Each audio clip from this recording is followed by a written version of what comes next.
focus with Ejaz Haider. Afghan President Ashraf Ghani will put forward a three-phase peace roadmap for Afghanistan during a proposed meeting in Turkey. This was reported by Reuters, which claims to have seen the document. The roadmap seeks to have an agreement with the Taliban and a ceasefire before the elections. Washington is pushing for a conference this month to be hosted by Turkey and involving the United Nations. The Biden administration is trying to fast-pace an intra-Afghan settlement as the troop withdrawal deadline for May 1 looms. But here's the catch. Ghani's plan, say sources, will be presented as a counter to proposals put forward by Washington and rejected by the Afghan government. Washington's proposals envisage drawing up a new legal system for an interim administration to include Taliban representatives. Ghani and his allies in the government are opposed to that arrangement and have voiced their rejection of this framework repeatedly. The intra-Afghan talks are in fact stuck on this basic point. While the Taliban want a new power-sharing arrangement before calling off hostilities, Ghani and his government want a ceasefire upfront and have rejected calls for an interim setup. To discuss this further, I have with Dr. Victoria Fontan, Professor of Peace and Conflict Studies and Vice President of Academic Affairs at the American University of Afghanistan, and Dr. Riffat Hussain, Head of Public Policy at the National University of Science and Technology. But before I get to my panel of experts, here's what Ghani is proposing according to the document seen by Reuters. So firstly, Ghani's reaching an end-state proposal will include in the first phase a consensus on a political settlement and an internationally monitored ceasefire. The second phase will be holding a presidential election and the establishment of a government of peace and implementation arrangements for moving towards the new political system. The third phase will involve building a constitutional framework, reintegration of refugees, and development for Afghanistan moving forward. Afghan sources say the roadmap has already been shared with relevant capitals. The date for the Turkey meet hasn't been finalized, but sources indicate that it could happen by the last week of April. So here's what the basics are, and here's where the situation stands. So let's dive right into this, and let me begin with Professor Fontan here. Professor Fontan, now we have, as I said, there's a catch. Now we have this problem of the proposals, the draft that was shared by the Biden administration with the Kabul government and also the relevant capitals. And now we have the Ghani document. So give me your initial thoughts on areas of convergence and divergence in these two documents. I think that this proposal is not as different from the one put forward by the U.S. because, sure, there is a request for a ceasefire before a government of peace can be put together and an election be established. So from the perspective of President Ghani, he's meeting the U.S. halfway by saying yes to some sort of an interim government without really mentioning it and stating as such that it is an interim government, but calling it a government of peace. But then before the constitution is going to be changed into, this new Afghanistan that the Taliban want to see, he's saying that there needs to be an election and that he's ready to step down if he's not an elected official in that particular process. So he's meeting the U.S. halfway, but then saying we want an election before we decide on any change to our current system. Right. Let's go to the text of, the document that Reuters claims to have seen. And it says a consensus on a political settlement and an internationally monitored ceasefire. Now, to the extent of the wordings and the sequence, it seems that, and I agree with you there, it seems that there is an element of, it's like addressing the Washington's concerns also and also the Taliban concerns with reference to the political settlement. Now, do you think that this is going to be, because I seem to think, going by what has happened so far, and it's, as you know, there's been a logjam, that is this going to be a simultaneous activity, or is this going to be sequential in terms of first reaching a consensus on political settlement and then an internationally monitored ceasefire? It seems that it is going to be sequential. So first a ceasefire is being asked for, and then this government of peace can be put together with current elected leadership and other Afghans in order to establish elections. But it's been very clear from the start, and I think from during from the beginning of the Doha negotiation, the Afghan leadership and the Ghani administration clearly said they wanted a ceasefire, and they did not understand why the ceasefire would come after the deal. So that's a definite, a sequential proposal with a ceasefire first. And of course, in the proposal, President Ghani, mentions the 2018 three-day Eid ceasefire, where the Taliban actually showed not just their willingness, but their capability to actually enact and implement a three-day full ceasefire.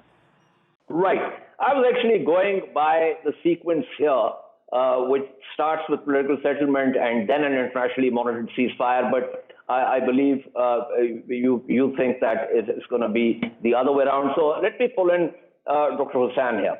Dr. Hussain, last time we spoke on this issue, I remember clearly that you were somewhat pessimistic about the possibility of a breakthrough. Now, of course, we have two proposals, two drafts, and we have the upcoming conference in Turkey, which will also involve the United Nations. Give me your initial thoughts on President Ghani's proposal, the three phases that I talked about in my opening, and whether you will now be less pessimistic with reference to a breakthrough. I have no monopoly over being pessimistic, but my sense is that this is Ghani's proposal, and the Ghani government's interest is self-preservation, and they would like to stagger the entire process, the Afghan peace process, into different phases, and hence the three phases that he has mentioned. And the basic rationale, the underlying logic, is to make sure that his government survives in power. And if at all there's a political consensus that develops and there's a ceasefire, now these are two big issues over which Doha process has miserably failed to make any kind of headway or any kind of a progress. But nevertheless, his entire approach is based on trying to prolong the process. And if they are able to achieve the political consensus and then a ceasefire agreement is reached, which is internationally monitored. And yesterday, when he spoke to the elders in Afghanistan, he mentioned he mentioned this quite categorically, that the Afghan peace process has to be handed over to the international monitors, by which I would think that he means by the United Nations, and before any kind of a ceasefire agreement gets implemented. So I think in terms of the logic that he goes by, his entire proposal is geared towards self-preservation and prolonging himself in power. Of course, during the second phase, when he will hold the presidential elections, and then then the constitutional framework that he wants to talk about, but he's very clear, and the critical difference between his and Washington proposal, which is doing rounds, is that he talks about independent, sovereign, and united Afghanistan, while the Washington proposal talks about a non-aligned Afghanistan.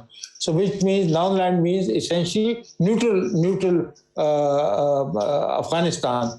And the second problem, I think, which either of the proposals does not touch upon, is the entire issue of the Taliban's links with the Al-Qaeda, particularly the Haqqani group.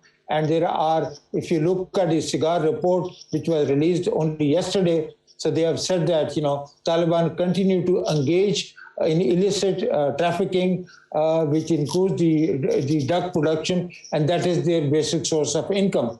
So I think in terms of trying to bridge the differences between where the Taliban stand in terms of their demand that, that there has to be an Islamic constitution, there has to be an Islamic Emirates, and, unless and until that demand is considered by the governing government, they will have none of this.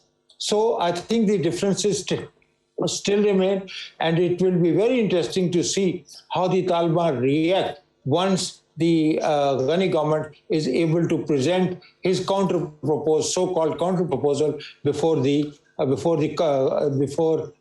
international conference in Istanbul. Right. Okay. So I'm happy you talked about the Taliban. I was going to get to that in terms of what the Taliban are doing, and of course there are also reports about as you mentioned, in addition to Al Qaeda, also with the terrorist TTP group, and I'm going to get to that. But what I was looking at, and I agree with you that he's trying to stagger this, but to me, the real thing is the first phase, which is a consensus on a political settlement and an internationally monitored ceasefire. Now, I seem to think, textually speaking, that political settlement is preceding an internationally monitored ceasefire. Professor Fontan seems to think that the ceasefire is going to precede the political settlement. Nonetheless, either way, this is the phase which seems to be the difficult one, because the second and the third phases are essentially about building on this first phase. And it seems to me, and I'm going to take this question to Professor Fontan also, it seems to me that in this consensus, and trying to build this consensus on a political settlement, perhaps President Ashraf Ghani is also thinking in terms of having and retaining some kind of political share in power. So give me your sense of how you would, whether you would agree or disagree with the way I've formulated this. Well, I think that there definitely is a long-term thinking on part of President Ghani, because as he's been elected twice already in the constitution. One can only be elected twice. And then if there is a change in the constitution, as is part of this proposal for later, then he could easily be elected a third time. But I think that what's really important, and what my colleague has said here, is that it is a self-preservation move. The level of violence in the country has increased tremendously in the past few weeks. And, only a few months ago, President Ghani would never have made this proposal. And I think that it really shows that he finds himself in a bind, that he wants to, yes, buy time, but at the same time try to hold on to power as much as he can. But at the same time, Professor Fontan, sorry, let me interject here. When you say that he finds himself in a bind, are you also referring to or implying that there's also pressure from Washington? Of course, and the Antony Blinken letter was very clear. They wanted results, and they said that they were still considering the May 1st withdrawal, which everybody knows is not going to happen. But at the end of the day, they were very clearly telling President Ghani that this interim government was going to be put in place, whether he wants it or not. And that's why he came with this proposal, which is completely against everything he said in the past. So for me, it's showing that, again, hanging on to power at the same time, when he talks about, this government of peace being established between current elected leadership and other Afghans, he was also calling for Gulbuddin Hekmatyar to actually, say whether or not he would join him. And unfortunately, for President Ghani in the past 3 days, Gulbuddin Hekmatyar has made it very clear that he would side with the Taliban, and that does not bode well for this particular proposal at the present. Right. One final question, Professor Fontan.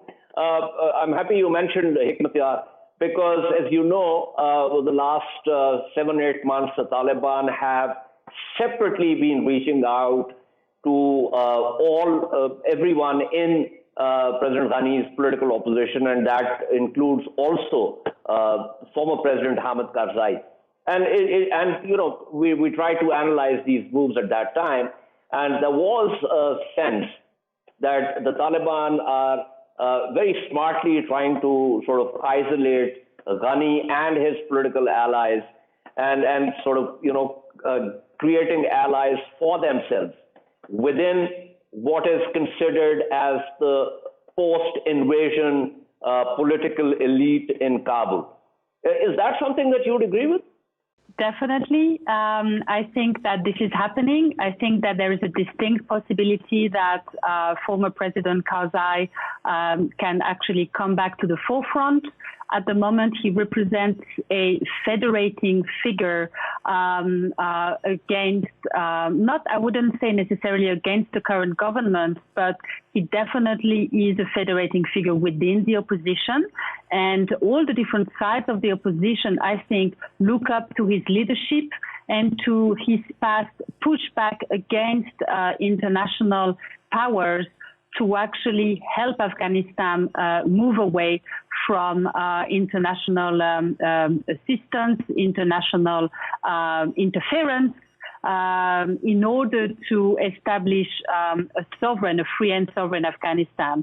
That is the perception. That is a distinct perception out there that should be taken into account if we are to think about, you know, the federating force behind the current Afghan opposition, and a figure that could actually reach out very far and wide between the Taliban on one end and other opposition figures on the other. So it is a distinct possibility, yes, that President Karzai will come back to the forefront. Right. Thank you so much. That was Dr. Victoria Fontan. Pleasure speaking with you. Let me get back to Dr. Hussain here. Dr. Hussain, in the middle of all this, and you know there are other issues that we're going to discuss, but in the middle of all this, what are the signs that because clearly the United States is relying heavily on Islamabad, so we know our sort of essential sort of salient features of our policy are clear. We've repeatedly talked about them, but we also would not want the Taliban to be in a position of absolute power. Now, to that extent, it also becomes important for us to ensure that the Taliban actually agree to proposals that are defensible and that also serve Pakistan's interests.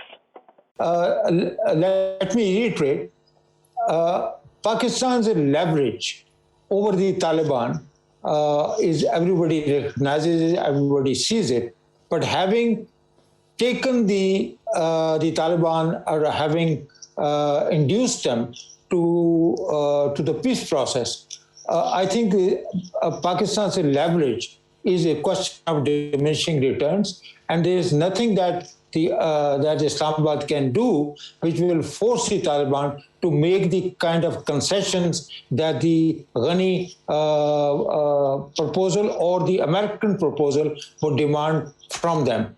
So I think Pakistan's leverage vis-a-vis the Taliban has been exaggerated, and there is nothing that to me indicates that Pakistan will remain an influential factor. Of course, Taliban has the biggest, Pakistan is the biggest stakeholder as far as the Afghan peace process is concerned. And this position has been articulated by the Foreign Office. General Bajwa has talked about it. Yusuf has talked about it. But in terms of getting Taliban to agree to a peace settlement, I think it would need tremendous pressure from all quarters, particularly from the Americans. And Americans always have the option. That's another issue that I would like to stress, that the Americans have, even though President Joe Biden has indicated that the American troops may not be able to leave Afghanistan by May. And in that case, the Taliban have come back and they have said that in case you are unable to meet this deadline, then all deals are off. So there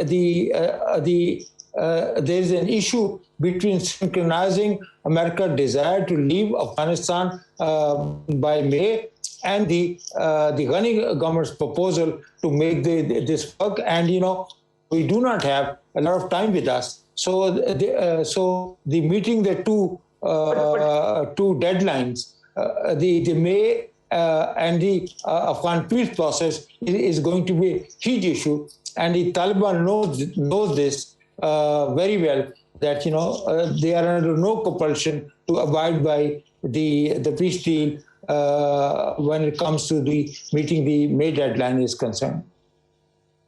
Right. Now, Dr. Hussain, without prejudice to the broader thrust of your argument, thing is, there are two things actually. One is that over the last 18, 19 years, we had constantly been telling the United States and its allies that we have a stake, and of course we have, and that we should be at the high table.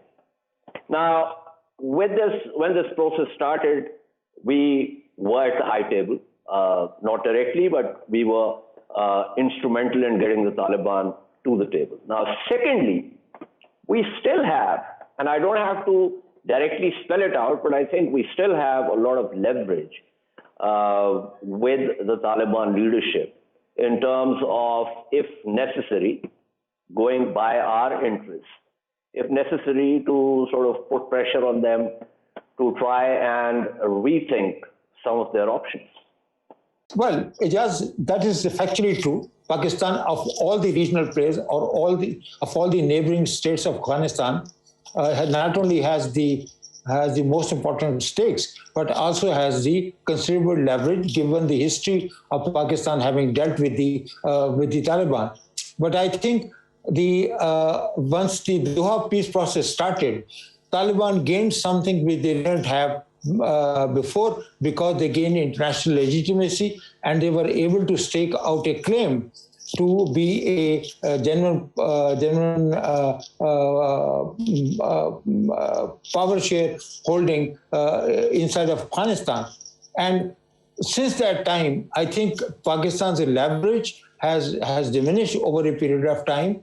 And now, when it comes to reasserting ourselves vis-a-vis the Afghan Taliban, I do not think that we have much leverage left. And this is my own judgment. You can disagree with this, and there are many people who think that Pakistan tries to understate its leverage with the Taliban. Actually, we have a lot more leverage with them than we are willing to acknowledge, because that saves us from international criticism and so on and so forth.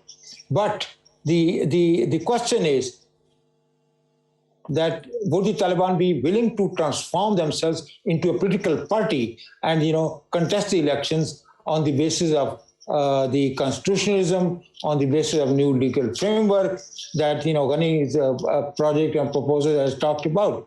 I'm not sure whether Taliban are willing, or they are willing to cross that Rubicon, and they are willing to give up their military option as far as the violence or as far as the campaign, the military campaign against the Ghani government is concerned. So that's why I think coming back to the original point that you had fundamentally raised is the issue of the ceasefire.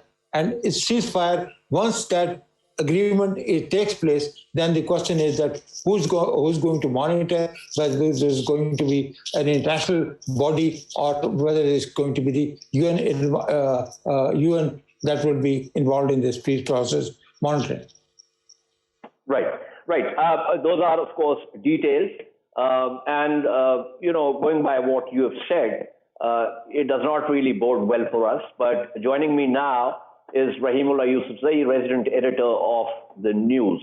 Mr. Yusufzai, we were discussing Ghani's counter proposals reaching an end state, in which in the first phase he's talked about a consensus on a political settlement and an internationally monitored ceasefire.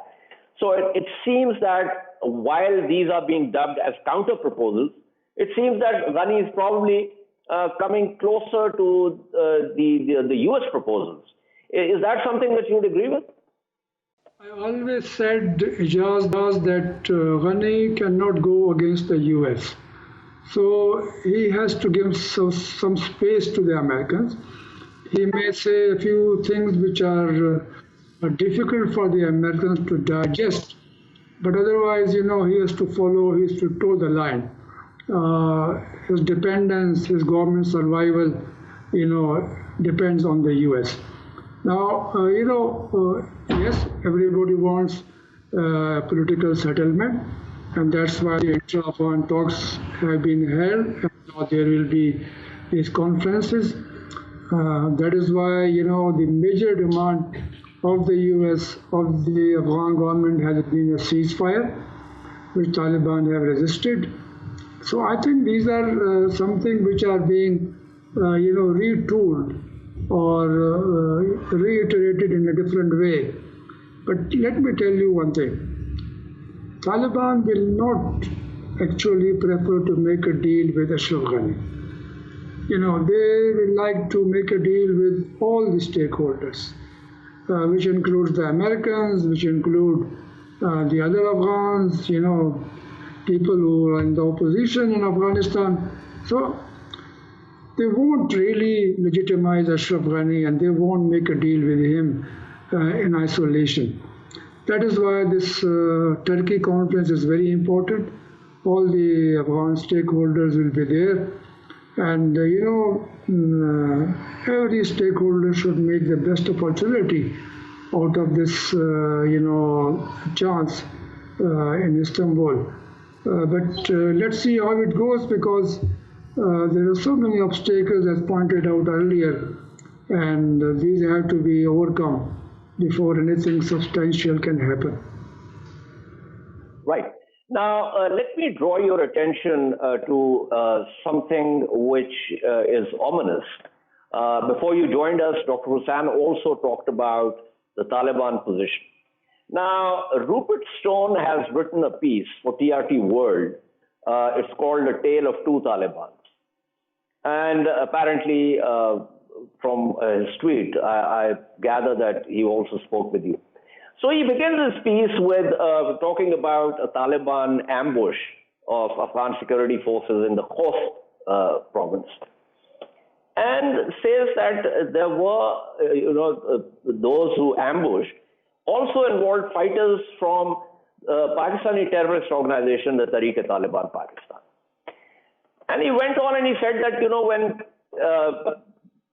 they tried to speak with Zabiullah Mujahid, who was the Taliban spokesperson, he would neither confirm nor deny TTP's role in the incident.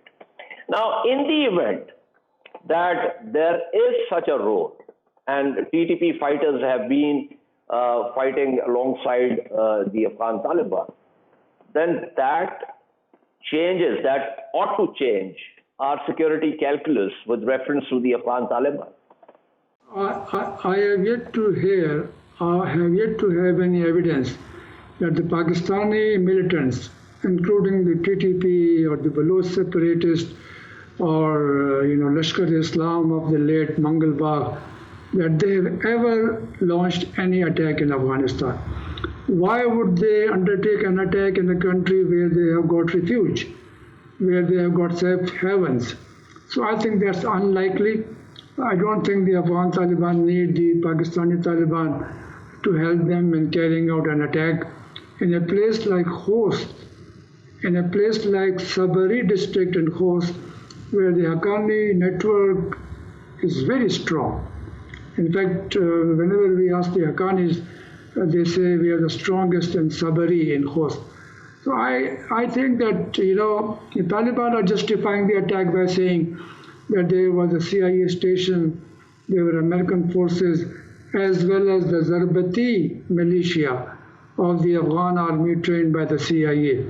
So that is their justification, but I think it was, a major initiative in a way, the Americans would now be planning to retaliate and maybe even make an airstrike.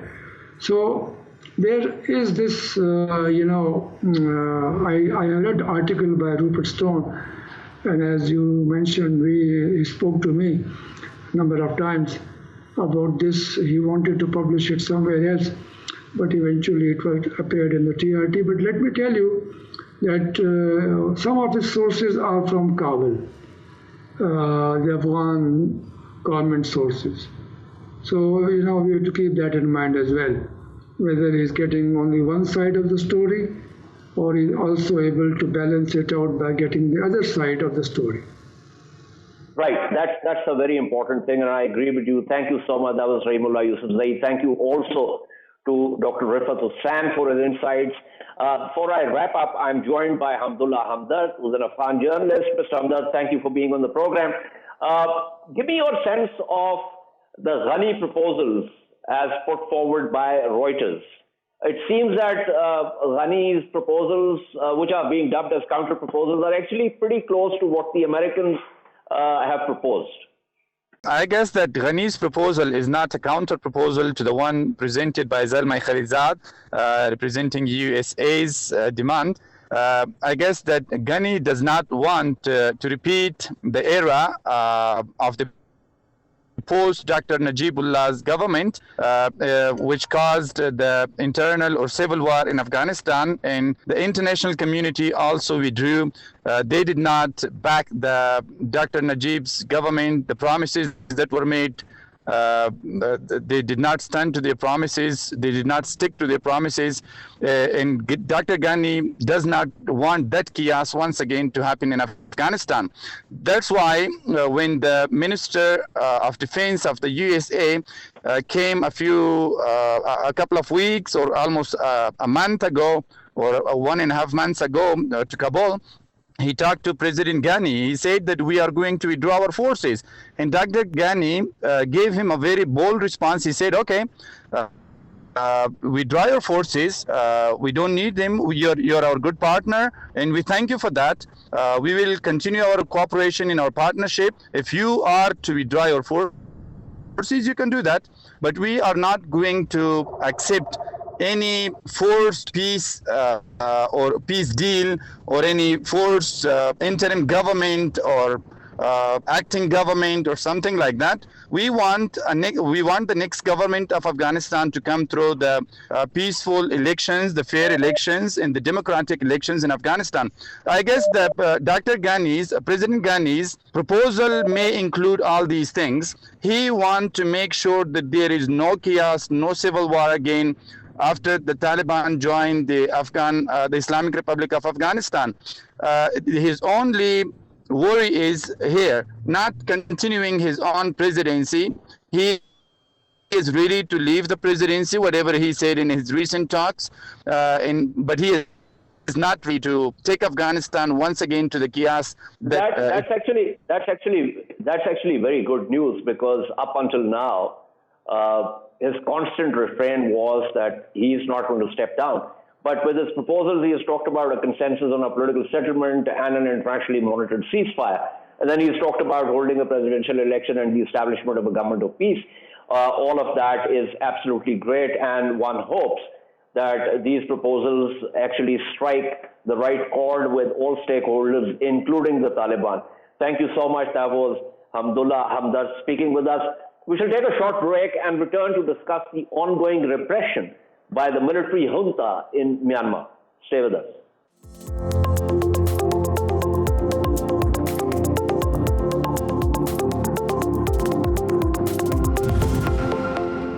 Welcome back to In Focus. As protests against the February 1 coup continue in Myanmar, more celebrity voices from that country are speaking out against the military junta and its repressive rule.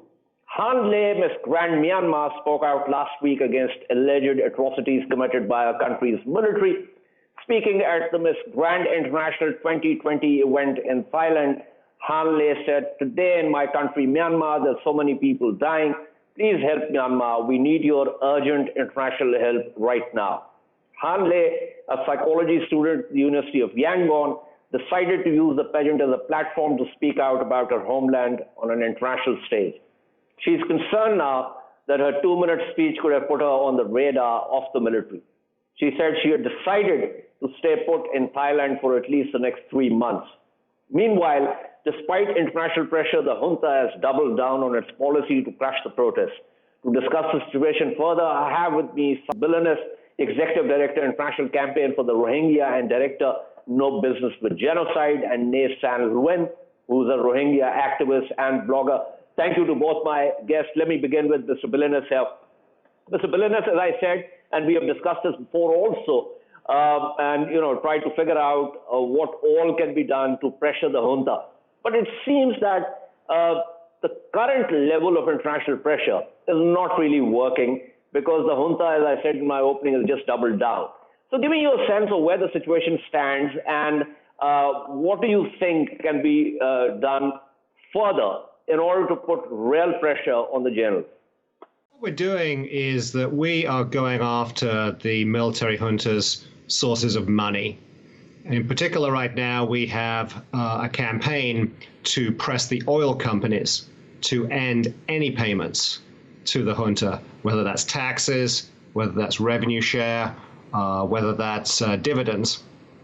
And this is been one of the major ways in which the junta over the last couple of decades has kept itself afloat financially. It's through money from oil and gas companies like Total of France, like Chevron of the United States, like POSCO from Korea.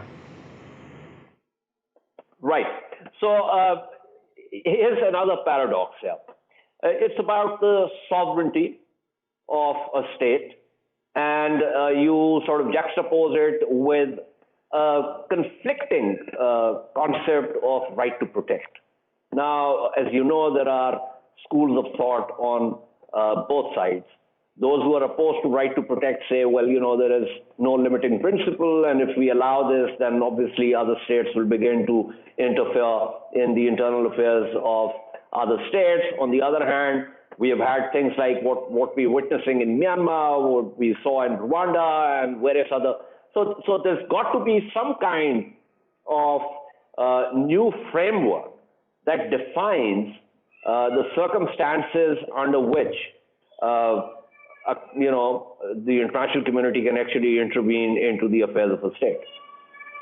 Well, when companies like the oil companies do business with a military junta, they are by definition interfering with the internal politics of Myanmar.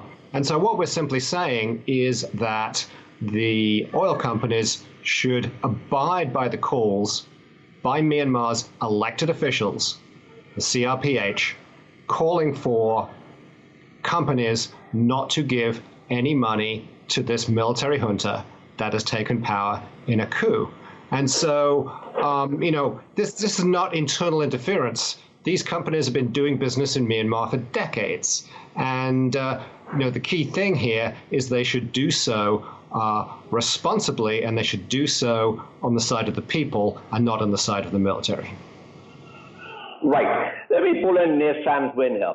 Lwin, one of the things that the Myanmar military has been doing, and by military I mean the generals, the junta, is to have a predominant political role and to underpin that political role in terms of having, constitutionally having a share in the government, and also to have a large business empire. And these are the two sort of pillars on which their predominance rests. And of course, the fact that, they're armed and so they are the coercive apparatus of the state. So given this kind of scenario, as Mr. Billenness said, putting pressure on the oil companies, what else do you think can be done apart from that to undercut the sources of power and money that sustain this military junta? This military has been ruling the country since 1962. So it is almost 60 years now we are under this oppression of the military. So this time, the population in the country realized that we can't have this military anymore. And for us is, we have to see the short-term solution, like, that today and tomorrow, the people are under. The people have been killed. I mean, more than 600 people have been killed in 2 months. They are killing every day. So the people are unprotected. I have been saying this since past week. Even you live inside your house, you are not safe. Everyone in the country is unprotected. So for us is how to protect these people today, tomorrow, not for the after, the year or 3 years, This all the blocking their financial sources, this all take time. And also those business people, they are hypocrite. They don't really, just, total respond that they will continue the business with them. So I don't want to depend on them. So the people in the country, they have decided to use the self-defense. They are defending because the wall is failing, the United Nations is failing, everyone is failing. The sanction they have imposed is just nothing for this military. The military survived with this sanction from 1997 to 2010. We have to remember that.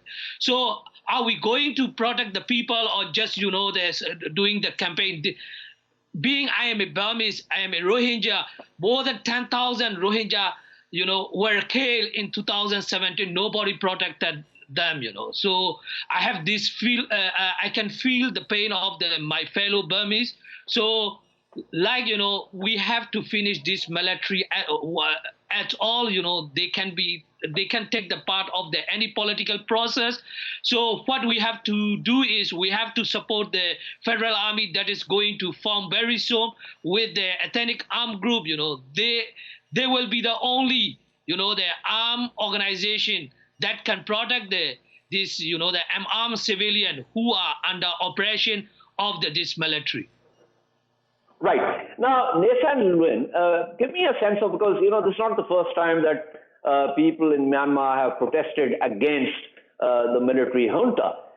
But do you sense some difference between the previous protests and the protests that Myanmar has been seeing since 1st February? Of course, I was a young boy, during the 1998 uprising. You're still very young. Very young. I was studying at the grade 5. So I still remember everything, how the people were brutally killed, because it was just very close to my home. Every day, the military were shooting the innocent civilian. So this time, the difference is, after military coup in 1988, nobody took to the street and protest against the military coup. But this time, after the military coup, especially the young Generation Z, they took to the street and they organized all the protests. The protests were amazing.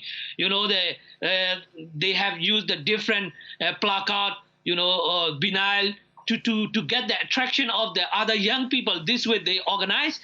And they said, they will fight until they win this in this fight, So you see all the young people every day, they take to the street and protesting, despite, right. So you do believe that there's a difference. But let me, before I wrap up, go back to Simon Billenness here. Mr. Billenness, there was also last week a sort of declaration by 3 ethnic armed groups, rebel groups, who said that they will fight the military if they do not stop their repression. Is that something that you would be concerned about? Is that bluster, or is that something that could actually lead to some kind of civil war? Well, this is something that gives me tremendous hope, is the way in which the civil disobedience movement, which is predominantly ethnic Burman, has reached out to the ethnic minorities, and in return, a lot of ethnic minorities including a number of their armed forces, are supporting the civil disobedience movement. This is a grand alliance, a multi-ethnic alliance, which has in it the potential for a new Myanmar that is free of military rule. So when I see developments like this, when I see the civil disobedience movement and the CRPH working with the different ethnic minorities in a united front, that actually gives me a lot of hope. Right. Now, that's another issue on which we must have another program, but thank you so much, Simon Billenness. Thank you to Nas San Lwin. This is all from In Focus tonight. We shall see you tomorrow at the same time. Keep following our latest updates on social media at indus.news.